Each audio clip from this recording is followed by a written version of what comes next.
Thus the heavens and the earth were finished, and all their host. On the sixth day, Elohim finished his work that he had made, and he ceased on the seventh day from all his work that he had made.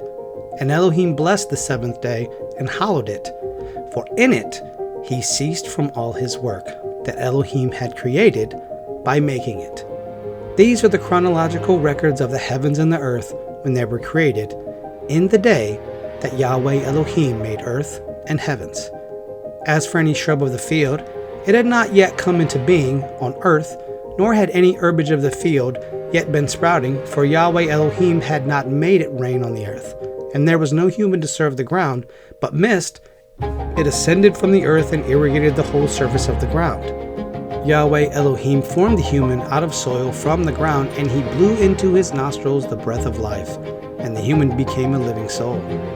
Yahweh Elohim planted a garden in Eden in the east, and there he put the human whom he had formed. So Yahweh Elohim made sprout from the ground every tree desirable to the sight and good for food, with the tree of life in the midst of the garden, and also the tree of knowledge of good and evil.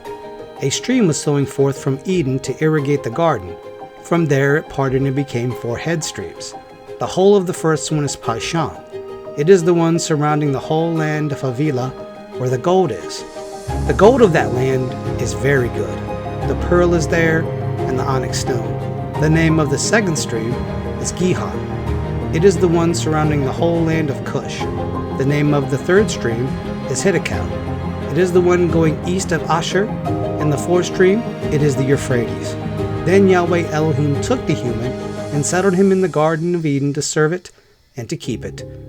And Yahweh Elohim instructed the human, saying, From every tree of the garden you may eat, yea, eat, but from the tree of the knowledge of good and evil you must not eat from it.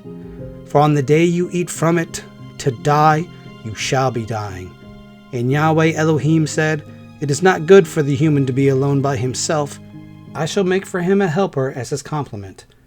Yahweh Elohim had formed from the ground every animal of the field and every flyer of the heavens, and he brought each one to the human to see what he would call it. And whatever the human would call it, each living soul, that was its name. So the human was calling the names of every domestic beast, of every flyer of the heavens, and of every animal of the field. Yet for the human no helper was available as his complement. Then Yahweh Elohim caused a stupor to fall on the human.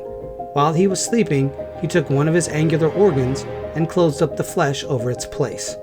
Yahweh Elohim built the angular organ that he had taken from the human into a woman and brought her to the human. The human said, This time it is bone of my bones and flesh of my flesh.